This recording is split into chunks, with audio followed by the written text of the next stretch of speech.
There is one thing I'd like our government to do to reduce income inequality. Stop giving stuff to rich people.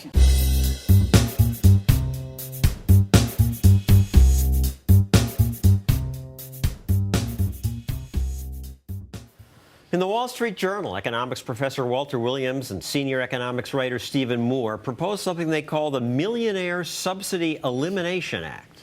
So, Steve, what do you mean, Millionaire Subsidy? You know, we found, Walter and I, that there's $100 to $200 billion a year of your money and my money that goes to people who make over $1 million or companies that have profits over $1 million a year. So we came up with this proposal that why don't we cap these government subsidies to at least people who make less than $1 million a year? Do millionaires and billionaires really need money from the government? No, but what are they? And Senator Tom Coburn's on your side on this. He issued a study called Subsidies for the Rich and Famous.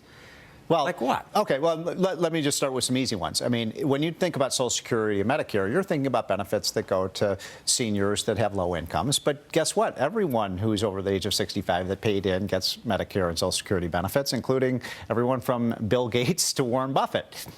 I don't know. Did they really need, a check every month from the federal government? But they're also, let me give you another example. I mean, at least those go to everybody. True.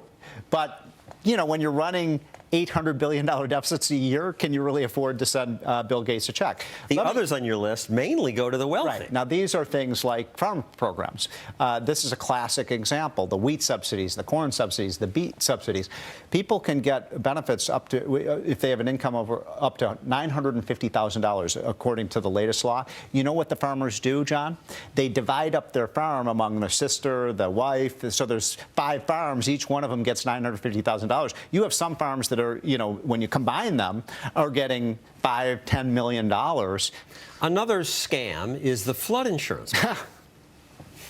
Are you really a beneficiary of that program? I confess. Did you send the check back, or are you a hypocrite? I built on the edge of an ocean because I was guaranteed I couldn't lose. This is insane. And yet Congress brags about its flood insurance handout, and the government spends your money to advertise it. It can happen to you. Protect your home with flood insurance. The flood insurance program provides valuable protection for approximately 5.5 million homeowners. When she said that it was 19 billion in the red, now it's 30 billion in the red. So people say, oh, but I didn't plan this hurricane. I didn't know the river was going to flood, and we need to help these people. What's wrong with that? Well, first of all, who are those people we're helping? People like you, and people even a lot richer than you are. I mean, people who are building beachfront properties, $10 million homes in Miami Beach or Palm Beach or on the West Coast. Movie stars homes on Malibu Beach. Derek Jeter's mansion in Florida. The Kennedy family has a nice compound in Hyannis. Right. So the question is, why should taxpayers pay to rebuild their homes? This is called what economists call a moral hazard problem. We actually encourage people to overbuild on riverbeds or beachfront properties because guess what? If there's a big storm like Sandy, guess who's going to rush in? The taxpayers to pay for the rebuilding of that house. I have a real problem with that.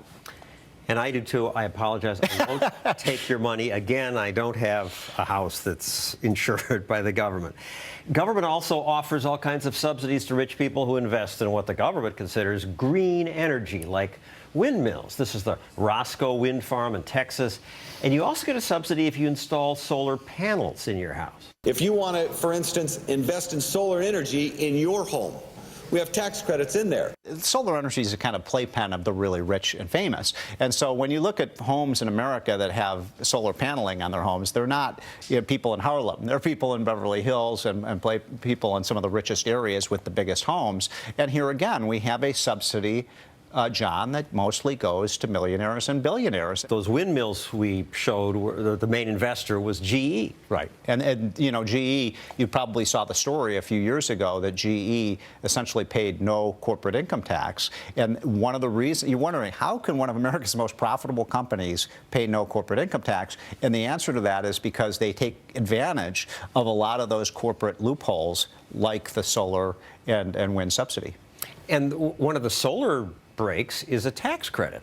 Right. But if you don't make $40,000 a year, Exactly. you don't really benefit from Well, that. that's the point. So if we got rid of all of these, we'd save. Oh, by my estimate, $100 to $200 billion a year. And I think, by the way, And it life goes would be beyond- more fair. It would be fair.